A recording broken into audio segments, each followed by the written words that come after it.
Pourquoi parle-t-on de syndicat?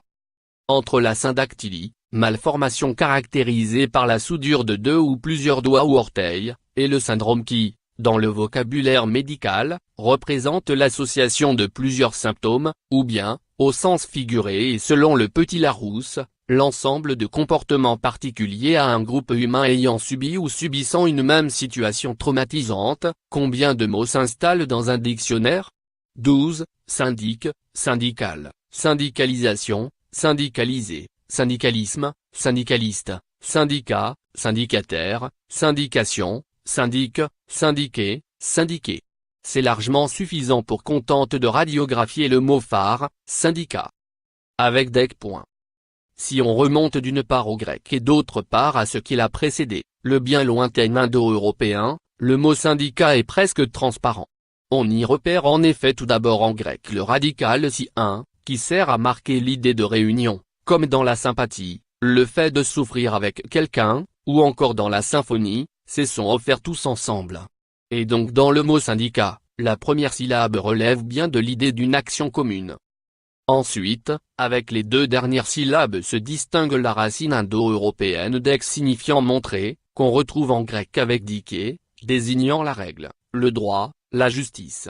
Et c'est ainsi que se construisit syndico, à l'origine des mots syndic, et syndicat, se traduisant donc par celui qui se situe avec quelqu'un, pour le respect de la règle, du droit. Le syndico. Membre d'une commission chargée de défendre les lois établies, contre l'innovation, le syndico d'Athènes illustre d'une certaine manière l'une des facettes du mot syndic en incarnant la conservation de la loi, par opposition à une possible évolution. De fait, ce mot entrera tardivement dans le latin, au IVe siècle, le syndicu devenant alors le représentant d'une ville, chargé de défendre les intérêts des habitants auprès du seigneur, mais également les intérêts d'une communauté ecclésiastique dont il assurait la défense. En termes d'orthographe, les variantes ne vont d'ailleurs pas manquer au moment de passer en langue française, du syndic initial à l'actuel syndic attesté dans la première édition du dictionnaire de l'Académie française. Dans le Nord, on a aussi dit soudic. Il a vu des belles affaires. C'est au XVe siècle que naît réellement le mot syndicat sous des orthographes encore une fois très variables. On relève d'abord le syndicat, en 1409, dans la cérémonie des consentements à Montpellier, mais c'est alors une critique, un jugement. Puis, en 1477, dans l'histoire de Gaston Yves, comte de Foix, s'installe le syndicat, alors défini comme la fonction du syndic. Sens qu'entérinera Robert Estienne dans son dictionnaire François latin en 1549. Syndic et procureur d'une communauté est-il en effet signalé dans sa nomenclature, en regard du mot latin syndicu. Vient enfin avec notre premier dictionnaire monolingue, une définition française du syndicat, par Richelet, dans l'orthographe qu'il a choisi, syndicat. Charge de syndic. Thème qu'on a exercé l'office de syndic. Quant aux exemples mis en avant, il ne manque pas de charme, il a vu de belles affaires pendant son syndicat. Avec une dernière touche pour conclure l'article, il s'est comporté dans le syndicat avec honneur. Les intérêts professionnels.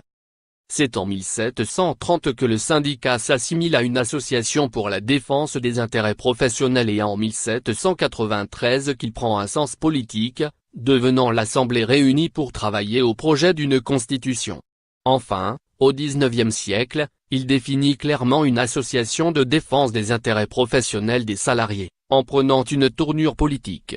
D'où, dans la décennie 1880, les syndicalistes et le syndicalisme qui pourra être suivi très vite de divers adjectifs, révolutionnaire, réformiste, anarchiste, chrétien, patronal, etc. On prendra garde cependant de ne pas confondre le syndicaliste et le syndicataire, membre d'un syndicat de propriétaires ou d'un syndicat financier. Du crime à l'initiative, au singulier. Il n'est pas à mettre à l'honneur ce syndicat qui fut appelé le syndicat du crime, une organisation criminelle, créée en mai 1929 par Lucky Luciano dans ce qui a été appelé le sommet d'Atlantic City, en présence des sinistres Al Capone et Frank Costello. Ce fut en fait la presse du moment qui inventa cette désignation pour mettre en relief les méfaits de la mafia italo-américaine. Place en revanche à un syndicat fort sympathique, le syndicat d'initiative qui date de 1890, une formule dont on a une attestation dans une lettre adressée à M. le maire de Grenoble, tout près de belles montagnes enneigées. Il semblerait cependant que ce soit Gérardmer, la première ville à avoir été dotée d'un tel syndicat, dédié à l'organisation de plaisantes promenades. Y compris par la voie ferrée, hors grève cela s'entend. Même si elle reste fréquente, l'erreur consistant à orthographier initiative au pluriel est à éviter. Ainsi, dans sa clinique du langage, dont la 9e édition paraissant en 1956, ce qui en traduit le succès, le chroniqueur et écrivain André Terrive justifiait ainsi le rejet du pluriel. Le singulier exprime en général l'espoir des réformes ou des améliorations que le syndicat veut apporter au tourisme, à l'urbanisme, etc., et non pas, en détail, ces améliorations ou réformes même. Ce qui n'empêche pas cependant, cela va de soi, de faire preuve de belles initiatives dans un syndicat d'initiative. Mots d'enfant.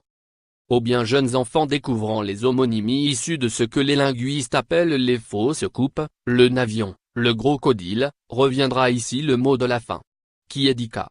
Demandait mon fils, il y a bien des années, en écoutant les informations radiophoniques, en période de grève.